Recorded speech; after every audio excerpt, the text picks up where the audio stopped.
Sean bienvenidos un día más a Conecta con Valdepeñas. El pasado sábado vimos una celebración ciertamente insólita de la efeméride del 6 de junio, sin apenas público, sin nada de público, solo con representación institucional y de las fuerzas y cuerpos de seguridad del Estado. A esa celebración, en la Plaza de la Independencia de Valdepeñas, siguió una conferencia online de una historiadora de Valdepeñas que entonces y ahora para Tele Valdepeñas nos transmite cuáles fueron las consecuencias, los daños, los graves daños que sufrió nuestra entonces villa, consecuencia de ser arrasada y cruzada por los ejércitos franceses, una agresión repelida a sangre y fuego por los paisanos de Valdepeñas. Nos va a hablar de esas consecuencias y vamos a ver justo a continuación un vídeo elaborado por Diga Audiovisual a propósito de este mismo episodio. Es una auténtica crónica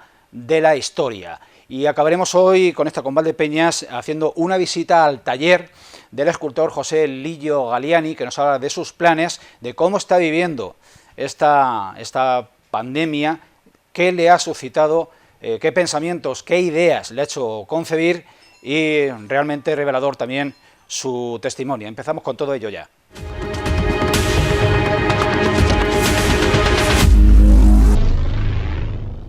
La conmemoración del 6 de junio de 1808, este pasado sábado, de manera completamente inusual, por razones obvias, tuvo algo más que el acto protocolario institucional de la Plaza de San Marcos. A continuación, en las redes sociales del área de cultura del Ayuntamiento de Valdepeñas se emitió una conferencia de unos 26 minutos titulada 6 de junio de 1808, la pervivencia de la memoria, sentido histórico y conmemoración. Fue su ponente Eva María Jesús Morales, que es profesora de Historia en la UNED, también profesora de Historia del Arte en el Bernardo Balbuena, en el Instituto, y es miembro de la Asociación Cultural y Científica Orisos. Eva, ¿qué tal?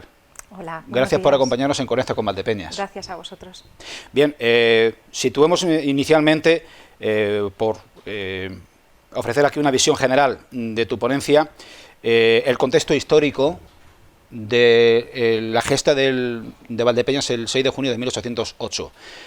¿Qué sucesión de hechos fueron los que desencadenaron ese episodio? Bien, el 6 de junio hay que encuadrarlo dentro de la invasión de la península ibérica por Napoleón. Previamente se había firmado entre Godoy y Napoleón un tratado, el Tratado de Fontainebleau, en 1807, por el cual las tropas tenían permiso, entre comillas, para pasar por territorio peninsular y llegar a Portugal. Lo que en principio de forma oficial era permitido, poco a poco se fue convirtiendo en una invasión real, que el pueblo ya contemplaba con unos ojos un poco engañosos, ¿no? Porque siempre las misivas de Carlos IV eran tranquilizadoras, pero la realidad eran saqueos y una situación muy tensa para la sociedad y para las clases populares que tenían que vivir la entrada de tropas por sus territorios. Por todos es conocido el motín de Aranjuez, en el que la corona pasa a Fernando VII, y cómo el 2 de mayo se produce un levantamiento popular en la capital, que debido a la situación estratégica de Valdepeñas, en el Camino Real de Andalucía, llega a nosotros de una forma bastante cercana, y se producen las primeras sublevaciones populares en torno a ese Camino Real en las inmediaciones de Sierra Morena, en Santa Cruz el día anterior, y el 6 de junio en Valdepeñas. El cuerpo de observación de la Gironde, comandado por Dupont de l'Étang, es el que desde finales de mayo ya estaba entrando por territorio manchego en dirección a Cádiz, para intentar evitar el bloqueo inglés que se estaba produciendo sobre la flota francesa de Rosilly, y ya se produjo una entrada de tropas de Dupont por Valdepeñas a finales de mayo. Posteriormente se produce la entrada de Lille-Bellay, que es la que produce pues, el levantamiento que todos conocemos. Sitúas el punto de inflexión que pudo dar el cambio de lo que era una alianza a una invasión, la batalla de Trafalgar. ¿Por qué? Sí, la batalla de Trafalgar en 1805 fue fruto de ese pacto de familia, el Tratado de San Ildefonso, en el cual los destinos militares de España y Francia convivirían frente a un enemigo común, que es Gran Bretaña, y fue a partir de ese momento cuando Francia ve en España no la aliada tradicional, sino un enemigo fácil a batir, dentro del concepto de monarquías satélites que dependían de la capital en París.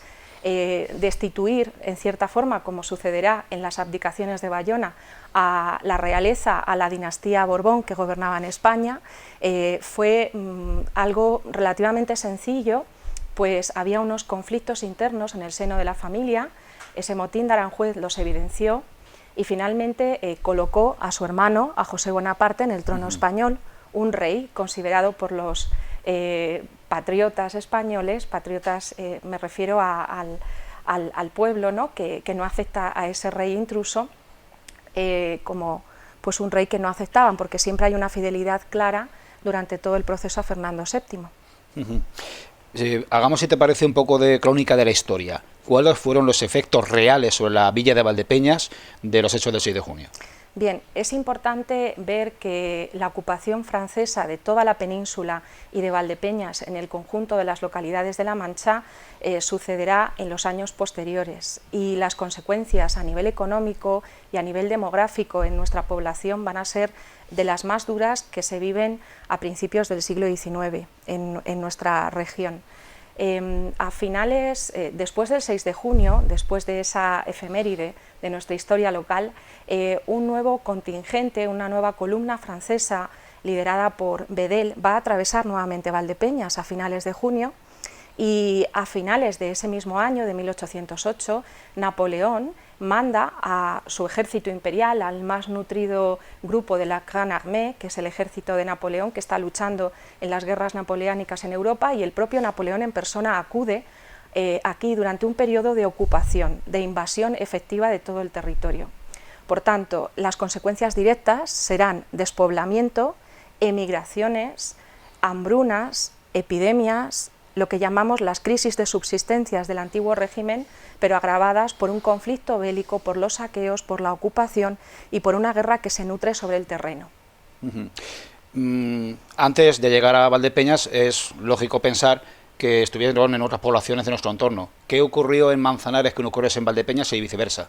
Bien, Manzanares, por el Camino Real de Andalucía, era la etapa previa al paso por Valdepeñas, y allí los franceses dejaron un hospital militar para los heridos de las tropas, y es curioso que a raíz del 6 de junio gran parte de los habitantes de Manzanares van a liderar una rebelión violenta contra los franceses que se hallaban en ese hospital.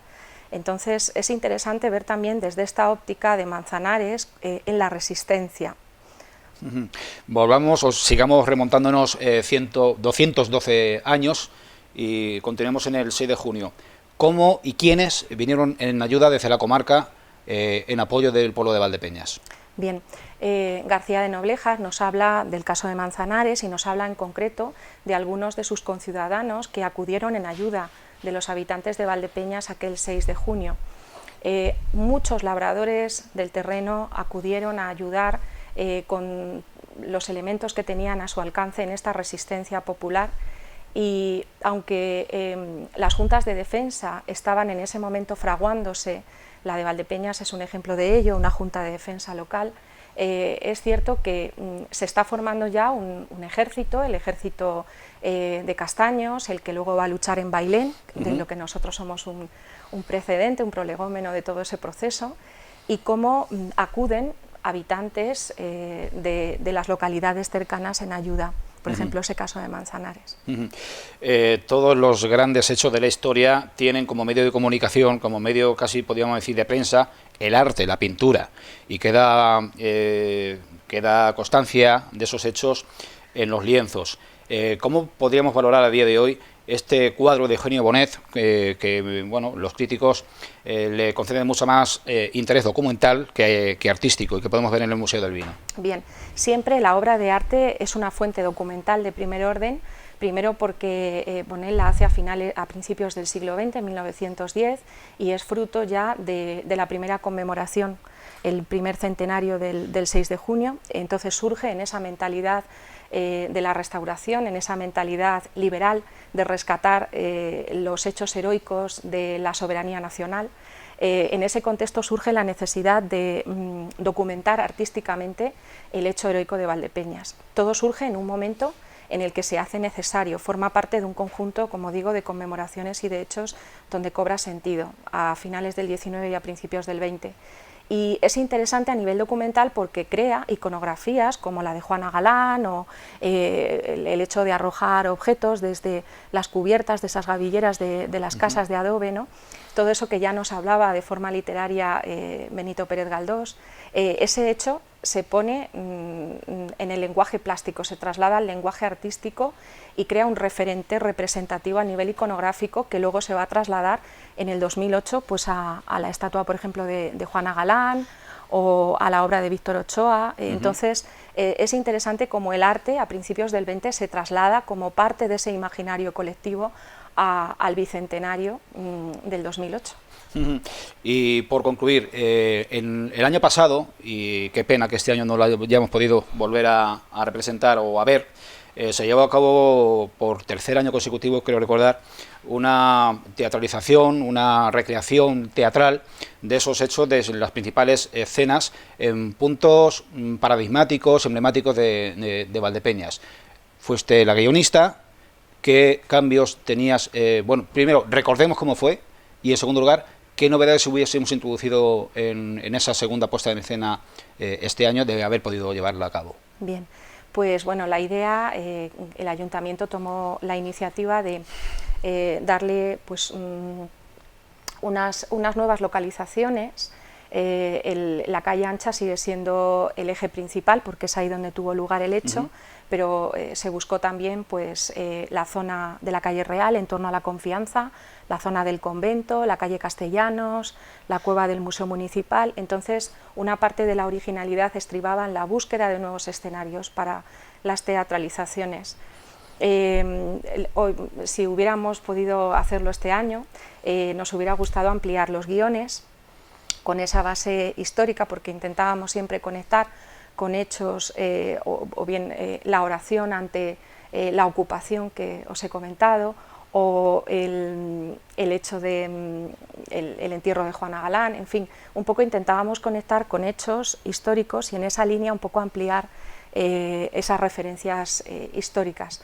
Quiero dar las gracias, ya que hablamos de ello, a todas las asociaciones participantes, porque ese tejido asociativo de Valdepeñas es el que da vida a esta comunidad, a Trascacho, a Raigambre, a la Peña La Boina, no quiero dejarme ninguna, a Teatro Solidario, Entre Bambalinas, a FAMER, no sé, un montón de asociaciones, todas 6 de junio, todas las que han colaborado en esto, porque creo que merece la pena sacar la historia a la calle, mejorar cada año, estar a disposición de todas las asociaciones para contribuir entre todos a este hecho. Y bueno, pues mi agradecimiento y el deseo de que se pueda volver a hacer.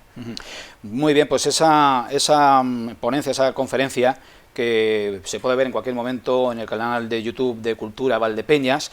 Les invitamos a que después de que acabe con esta con Valdepeñas continúen en la sintonía de Tele Valdepeñas, porque le vamos a ofrecer esa conferencia de Eva María Jesús Morales, 6 de junio de 1808-2020, la pervivencia de la memoria.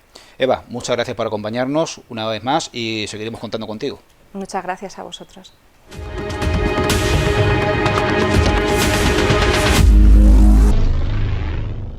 Después de las palabras de la profesora Eva María de Jesús, el mejor complemento que se nos ocurre es una producción de Viga Audiovisual elaborada hace algunos años y que nos presenta una crónica de la historia sobre aquel episodio del 6 de junio de 1808 en Valdepeñas. Esperemos que lo disfruten.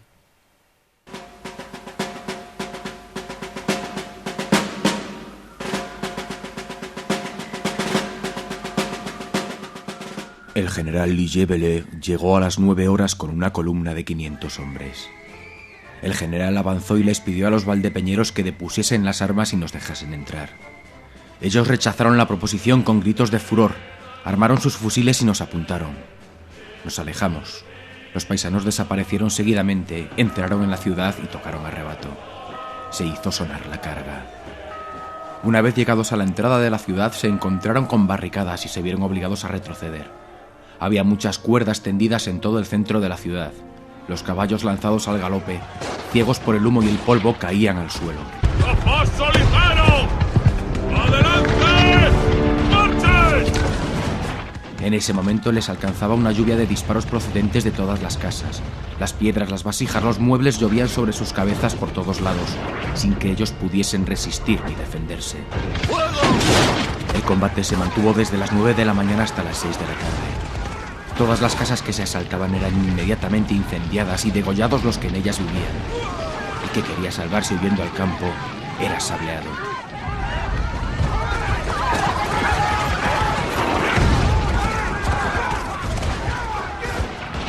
Muchos de nuestros soldados estaban heridos. Los que quedaban, cargados con el botín, pensaban solo en apoderarse de los enseres, en vez de incendiar, y estaban muy fatigados por el calor y el hambre.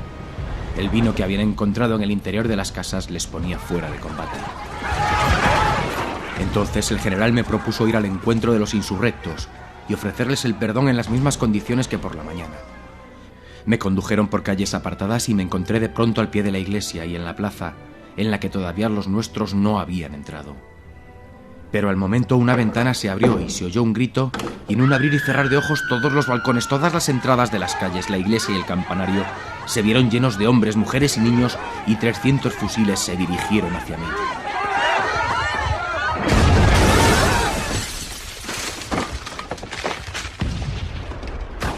Allí las súplicas de las mujeres, las lágrimas de los jóvenes y los gritos de los niños resonaron aún más fuerte, así como las voces de algunos paisanos que pedían mi muerte. Yo me aparté finalmente de los que me rodeaban y regresé ante el general acompañado por el alcalde y varios notables que me siguieron bajo palabra. Volví al pueblo varias veces para recibir las armas y poco a poco todo se calmó.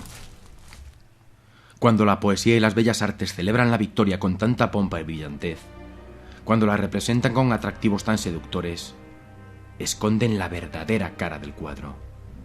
La victoria es una diosa ávida de carnaza. Su laurel es solo una rama de ciprés hastiada de sangre y bañada de lágrimas. He sido enviado esta mañana a la ciudad de Valdepeñas.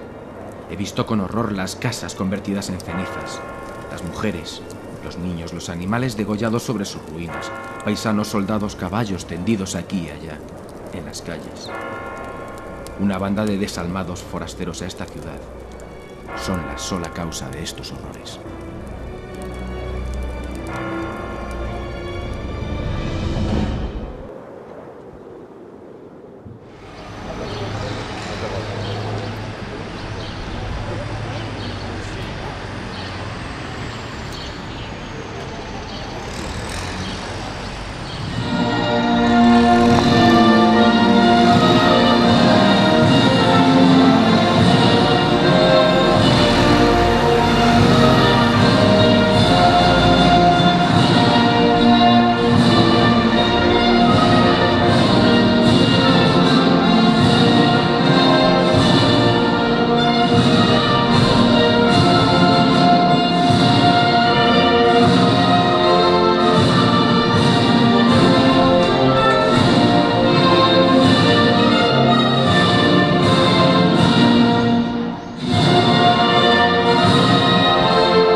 Bueno, en primer lugar, buenos días. Estamos aquí como todos los años, como una cita sempiterna en el calendario, para rendir honores solemnes a la memoria de cuantos héroes Valdepeñas ha dado a lo largo de su historia y puntualmente aquel fatídico y glorioso día para la historia local de nuestro pueblo que fue el 6 de junio.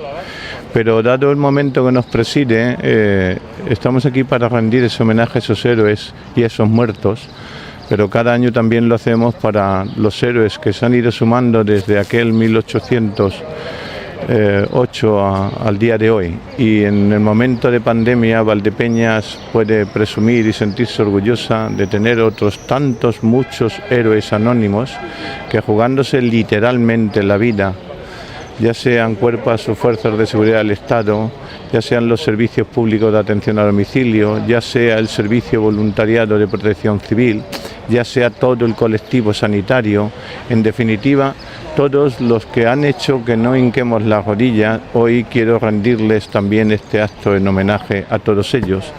Y emulando un texto de los episodios nacionales de Benito Pérez Galdós, poder decir que entre los muertos siempre habrá una voz viva que diga que Valdepeñas no se rinde.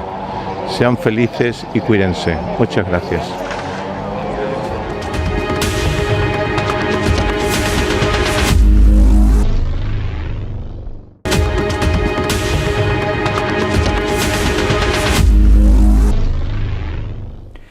En Conecta con Valdepeñas teníamos una visita pendiente. Hoy, lunes 8 de junio, nos hemos desplazado a la calle Bonillas y hemos sido recibidos en el taller de un artista, del escultor José Lillo Galiani.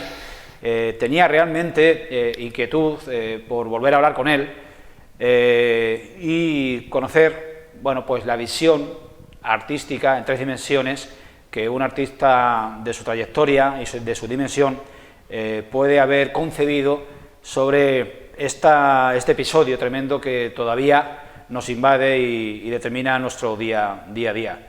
José Lillo, ¿qué tal? Hola, ¿qué hay? ¿Cómo te sorprendió el dichoso coronavirus? ¿Qué te pilló haciendo? Bueno, vamos a ver, a mí me pilló, como decía Picasso, trabajando, te tiene que pillar trabajando, para que las musas te sean propicias. Lo que pasa es que yo el encerramiento, pues para mí no ha sido encerramiento porque estaba en el taller y entonces estaba haciendo lo que me gustaba. Y en otra cosilla que hice, yo decía que me parecía al gato que dejaron encerrado en la habitación de la matanza, porque estaba a gusto. Entonces yo he seguido mi horario, mi horario quiero decir casi de trabajo, y salvando naturalmente la tragedia que tenemos, bueno, que hemos pasado en parte, pero ya digo, yo quizás sea de los que la he pasado con más relajo. ¿No te ha supuesto un especial sacrificio? Pues no, porque sabíamos lo que tenemos que hacer, no salir, en principio que las medidas eran más estrictas, y entonces pues estuve por aquí encerrado, trabajando, y la verdad es que no me ha supuesto. Lo que sí entiendo es que a partir de ahora, y no voy a dar consejos por supuesto, que todo este tiempo que nos ha costado luego no lo echemos por tierra. Y que es muy fácil. Efectivamente, luego ya en la parte de relajamiento pues es muy fácil que se nos olvide, y esto yo creo que no se debía olvidar nunca. ¿Te ha visitado el coronavirus? Pues no, afortunadamente. Yo tenía un poco de miedo por mi señora, que es de riesgo, le dio un infarto, y entonces pues seguimos muy a rajatabla todo el asunto. Un familiar mío sí lo ha pasado, una cuñada mía, en su casa, pero no llegaron a ingresarla ni nada de eso, y eso es lo más cercano. Afortunadamente no hemos tenido ningún problema en ese sentido. ¿Tendrías seguramente algún proyecto entre manos? Cuando hacia mediados del mes de marzo pues nos sorprendió, es una manera de hablar, lo veíamos venir de lejos, pero no lo creíamos ni lo respetábamos. Pero tendrías, tu agenda, tus proyectos, tu calendario de 2020, cuando a mediados de marzo nos llegó el estado de alarma. ¿En qué medida estos 2 meses y medio transcurridos, casi 3, han alterado ese calendario? Hombre, vamos a ver, yo voy a ser sincero, actualmente el trabajo flojea. La escultura es una cosa que no es necesaria. Quiero decir, ¿No sois un sector esencial? al que adquiere la obra. ¿Los artistas? ¿Cómo? ¿No sois un sector esencial los artistas? Yo creo que sí, ¿no? ¿O qué? Bueno, yo creo que estamos infravalorados. Hay actualmente en esta sociedad hay una escala de valores muy distinta y entonces hay otras cosas. Ahora bien, ya digo, yo tengo, actualmente hay menos trabajo, pero bueno, yo es que nunca dejo de trabajar. Yo digo lo que Miguel Ríos, que los viejos rockeros nunca mueren, y entonces los artistas, pues por lo menos yo voy a seguir hasta que mis manos me permitan trabajar. Y entonces, pues actualmente estoy preparando obra nueva para cuando ya tenga suficiente hacer una exposición. Y luego tengo algunas cosillas. Yo, por ejemplo, al principio tenía que ir a la fundición a recoger unos trabajos, que voy precisamente mañana, y claro, era imposible. Y entonces a mí me interrumpió porque es un encargo, y entonces me interrumpía. Lo que pasa es que, afortunadamente, me va a dar tiempo a ir. Yo voy mañana, todavía no se puede pasar de provincia, me voy a pasar 30 kilómetros. Pero vamos, yo llevo justificante y tal, y espero que no tenga problemas. Eso es las cosas que hay en la fundición, al ser en Madrid o aquí donde voy a Albacete, pues efectivamente eso sí, eso te cambia. ¿Será una exposición de obra diversa o será temática? No, yo a estas alturas ya lo que hago es, vamos, que no voy a regirme por un determinado estilo, entre otras cosas porque estoy también haciendo materiales distintos. Estoy tallando madera, voy a fundir bronce, estoy tallando piedra, entonces lo que me parece bien va a ser diversa, entretenida, versátil. ¿Tienes algún encargo de alguna obra más de calle? Ahora mismo de calle no. Estoy haciendo, como yo digo, obra menor, hago galardones y, en fin, pero obra de calle no hay actualmente. Obra menor, y yo, dimensión. Sí, yo cuando hablo de obra menor, pues hablo de cosas de 40 centímetros, 50 y eso. Y como digo, la perspectiva es muy negra, porque es lógico que ahora los ayuntamientos, que son los que hacen mayormente la obra pública, pues lo van a emplear en otras, supongo yo, en otros menesteres mucho más perentorios que lo que... Pero en fin, veremos a ver. En Valdepeñas, tiempo A, hemos consolidado un itinerario, un circuito escultórico muy interesante, tanto en autores como en temática, como en obra final. ¿Cuál crees que faltaría? ¿Una alegoría a qué? ¿Qué falta en esa colección? Pues hombre, ahora mismo está claro, sería un monumento a todo el acontecimiento fatal, a las víctimas, a los profesionales, en fin, yo creo que... Yo no quería decir nada, estoy haciendo algo que ya me han encargado en pequeño para unos sanitarios de manera particular, para precisamente el tema este. Yo creo que el sería el más... aparte, bueno, pues efectivamente tenemos mucha diversidad, y al mismo tiempo, por lo que me preguntabas antes, quiero aprovechar para decir que la escultura, yo soy escultor, naturalmente, ¿qué voy a decir? Entonces, la escultura embellece los pueblos, les da categoría, les da caché, y dice mucho de sus habitantes. Entonces decimos, pues otra escultura, tal, no. O sea, la escultura en un pueblo es la belleza pura, y es gente que viene a verla, gente que... Entonces, ya digo, yo hablo desde mi punto de vista, pero yo creo que es así. Aquello de que la escultura es aquello con lo que uno se tropieza cuando trata de ver de más lejos un cuadro, ¿qué te suscita? Bueno, eso era como Napoleón, decía, la música es el ruido más agradable que hay. No, la escultura tiene su espacio, vamos. Entonces, si en vez de tenerla en un sitio que vayas a tropezar cuando vayas a ver un cuadro, entonces la coges y la pones en otro sitio, en un sitio estratégico, donde se pueda admirar y no sea un estorbo para el cuadro. Entonces, la escultura tiene su sitio, sí. José Lillo, si hubiese que dar forma de escultura a la pandemia del coronavirus y o a los héroes y víctimas, ¿qué forma tendría? Bueno, pues tendría que pensarlo un poco, porque si te dijera un topicazo sería una mascarilla gigante, pero eso es... Entonces pues sería cuestión de pensarlo y pues, sí, unos cuerpos, unas figuras, unas manos, en fin, eso sería cuestión de hacer unos bocetos poco a poco y llegar a la obra, pero vamos, por supuesto que se podría hacer una cosa. El tiempo dará lugar a mil y una representaciones en forma de música, en forma de pintura, en forma Sí, de escultura, sí. en forma de teatro, de cine. Sí. Todo esto está por llegar. ¿Tardará mucho en verse algo de José Lillo inspirado en esto que estamos viviendo?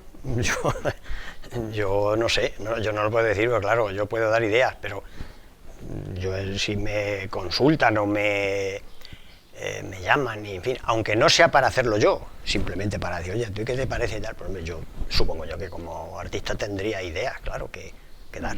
Esa lluvia de ideas que puede preceder Sí, claro, a sustanciarse en algo concreto. Claro. Sí. El otro día me mandaron un WhatsApp de Australia, por lo que dices que ya se está representando un ángel con una especie de, como los sanitarios, y una mascarilla y unas alas sujetando el mundo. Eso, por ejemplo, pues ya es... Y habrá, lo que tú dices, llevas razón, habrá sinfonías, habrá pintura, habrá escultura y tal. Es un acontecimiento... ¿Optaría José Lillo por el realismo o iría algo más tirando hacia la abstracción? Hombre, el abstracto es lo más fácil. Bueno, además ya también depende del... A ver, en un encargo puede ser que vengan con la idea y te digan, oye, yo quiero esto. Y entonces... Y yo soy muy versátil, hombre, si eso se lo encargan a Chillida, que en paz descanse, a lo mejor decían, no, yo hago esto y tal y cual. Depende, quiero decir, del comitente. Pues esto, se dice, pues tú piensas... Entonces, decía que lo abstracto es mucho más fácil, porque Ibarrola, yo vi en Logroño no quiero decir nada, o sea, Ibarrola me gusta muchísimo, pero quiero decir que me acuerdo que era un monumento al terrorismo. Entonces, eran unas planchas, ya está, monumento al terrorismo. En cambio, si ya te dicen, quiero que tenga simbolismo y que tal igual, entonces ya es más, a ver, te cuesta más trabajo, o sea, es lógico. Tienes que pensar, pues, qué puede ser, tienes que asociar ideas, tienes que componer volúmenes, objetos, tal igual, para ver qué podría salir, pero por supuesto que saldría algo, claro. Yo no quiero dejar esta conversación sin, claro, también uno tiene cierto recelo a resultar frívolo. La semana pasada los valdepeñeros nos despertamos con la tremenda, o dormimos, o no dormimos, con la tremenda sorpresa de que se nos vino media techumbre de tejas Sí. del principal monumento de la ciudad, que es la iglesia de la Asunción, desplomándose al filo de la medianoche. La escultura de Juan Alcaide, que firmas tú, en ese boquete, que lo conocemos los valdepeñeros como tal, se llevó la del pulpo, le cayeron tejas al hombre por todas partes. Sí. Primero, saber si ha habido algún tipo de daño, o qué pensaste en el momento que supiste que le habían caído una lluvia de tejas a Juan Alcaide Sánchez. El vídeo que no sé de quién es, que se ha hecho famoso, que entonces se ve perfectamente, además en primera, la tecnología hoy es... y entonces se ve cómo caen. Y yo dije, pues... Depende cómo caigan las tejas. Pero bueno, yo en principio vi que Juan Alcaide no se inmutó. Siguió leyendo y se quedó lo mismo. Entonces, si le cae una teja a cierta altura, hay que tener en cuenta que es una escultura bronce, o sea que no tampoco se cae una teja encima de él, la teja se parte y la escultura sale indemne. Hombre, ya depende también, si es una lluvia y tal, pues no es la chapa de un coche. El bronce es hueco, pero no es la chapa de un coche, lleva 5 milímetros de grosor o 6 el bronce. Entonces, pues depende, pero al ser una escultura, como digo, de bronce, pues, no creo que hubiese sufrido muchos daños con esa caída de tejas. Le cae una muralla encima, le cae una piedra de esa, eso por supuesto. Pero yo esta mañana he pasado por allí, lo he mirado, le he dicho, ¿qué pasa? ¿Siguen lo mismo?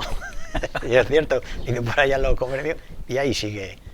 ¿Cuánto tiempo lleva Juan Alcaide sentado frente al ayuntamiento? Pues no recuerdo, pero... ¿Puede ser el siglo XX o ya estábamos en el XXI?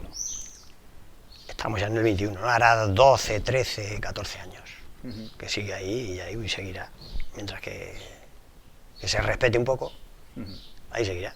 Pero ha sido una anécdota muy curiosa, porque luego además ha rodado por ahí el meme ese que me voy no sé qué, no sé cuánto. Pero aquí no estoy seguro. Aquí no estoy seguro. Hablamos así porque tampoco han ocurrido desgracias. O sea, que como es una cosa únicamente eso, pues se puede bromear. Que 3 horas antes hubiese sido otra cosa. Claro, efectivamente. Eso hubiera una cosa muy... Quizá que Juan Alcaide no hubiese estado solo y eso muy hubiera seria, sido... claro. Ahí siempre hay chicos ahí jugando, se suben a él, tal, en fin. Pero bueno, podemos contarlo como una cosa anecdótica. Dentro de... que supongo yo que Enrique no estará tan contento. Pues, José Lillo, muchas gracias por acogernos en tu casa. Nada. Y esperemos contar contigo muchas veces. Cuando queráis, aquí estoy.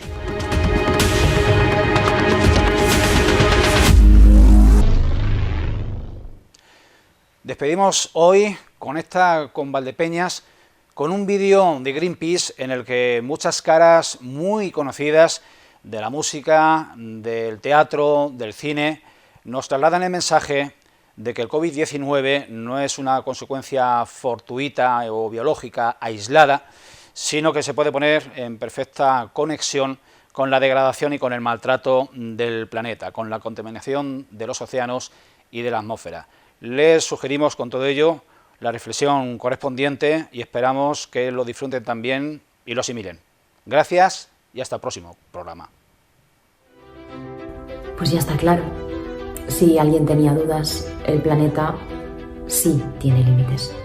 El COVID-19 nos ha recordado que estamos rompiendo el equilibrio que nos protegía. Nos quedamos sin vacuna natural. Estamos ante la 6ª extinción masiva de especies. Nuestros hijos posiblemente vivan temperaturas saharianas. Nos hemos creído depredadores invencibles. Este modelo no está funcionando. Por eso, ahora que hemos parado máquinas, podemos generar algo nuevo. Reinventa. Reinventa. Reinventa. Reinventa. Porque no necesitamos más energías contaminantes, pero sí menos enfermedades pulmonares, menos cánceres, menos dolor. Podemos vivir sin plástico, pero no sin agua y aire limpios. La pregunta es, ¿estamos dispuestos a consumir menos, pero mejor? Porque esta pandemia nos ha pedido decidir. Hace falta un cambio, una transición justa y transparente que no deje a nadie atrás. Queremos que con nuestro dinero no se financie ni rescate a ninguna empresa contaminante, sino a las sostenibles, a las que piensan en un futuro común. Queremos una España rural viva. Queremos, podemos. And we must be able to build a new society. Hay poco tiempo, pero hay tiempo. Y es ahora.